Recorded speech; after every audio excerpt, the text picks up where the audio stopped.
In a world filled with calamity and disaster, how can we as a species prepare? How can we survive? Welcome back to the show. That's Matt behind the camera. I'm Ben. Most importantly, you and Scully are here, which makes this stuff they don't want you to know. And this week, we're looking at something that is controversial, to say the absolute least about it. This is a topic that you have asked us for months, maybe, I don't know, what do you think, Matt? Years? Years. We've heard about it on email, Facebook, Twitter. We're conspiracy stuff at both of those, by the way. Here's the question. What is a crisis actor? Well, that depends on who you ask and which event or crisis you're referring to. The crisis actor theory, here's the gist, is that certain mass tragedies are in fact staged events.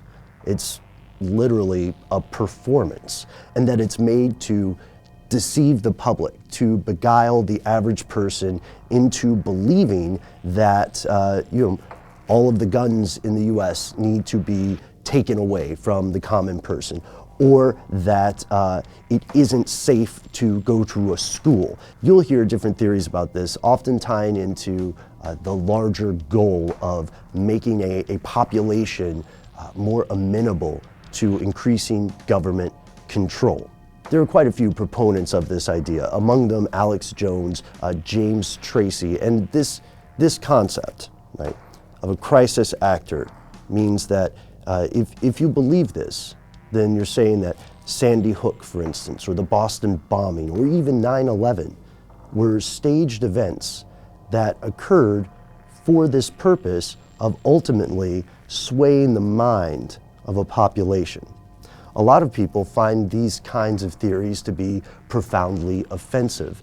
In the case of the Sandy Hook shooting, there's a man who rescues 6 children and was accused of being a crisis actor and was harassed, digitally. People were calling his phone, delving into his private life.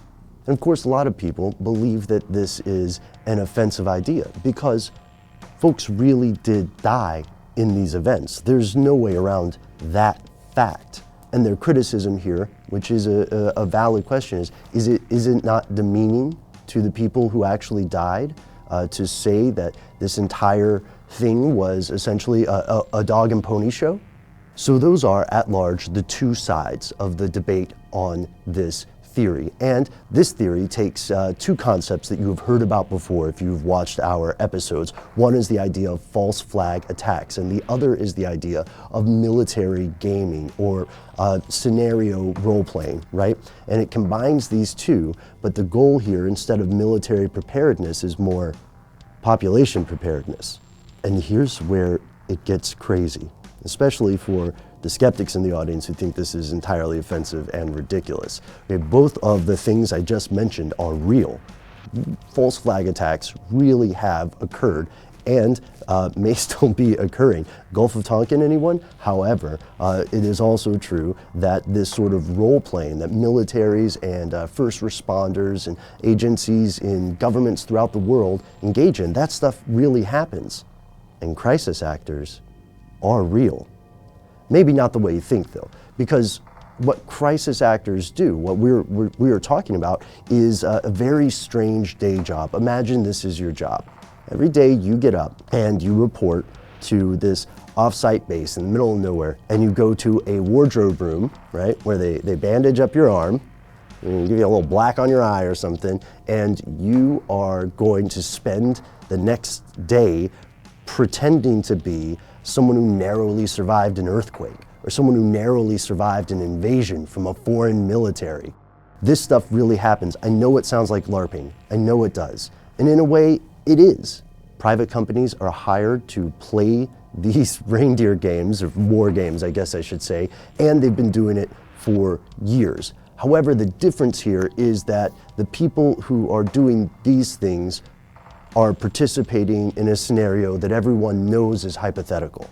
Either side of whatever red-blue team stuff is going on, all the bystanders, the real crisis actors, the ones that are proven to exist and might be working as you watch this video, think of them like real-life versions of non-player characters in Fallout or Skyrim or something. They're NPCs, and they only have a certain amount of choices they make and things like that. However, taking this idea and saying that there are paid performers in actual tragedies, or tragedies that people who believe in crisis actors would argue are staged, taking it to that level requires a lot of proof.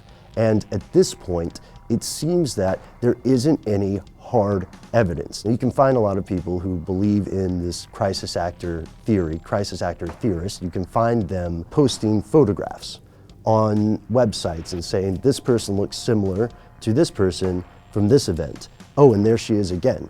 However, that alone, a similarity in a photograph, is not the kind of hard, universally accepted proof that would have to be there. And I know it sounds like we're explaining away this theory or dismissing it, but there's another wrinkle to the story. There are a couple. This is a wrinkly story. One, there's no secret that several widespread drills, disaster drills, have occurred in very close proximity, time-wise, to actual disasters. Coincidence? Just bad timing? What do you think?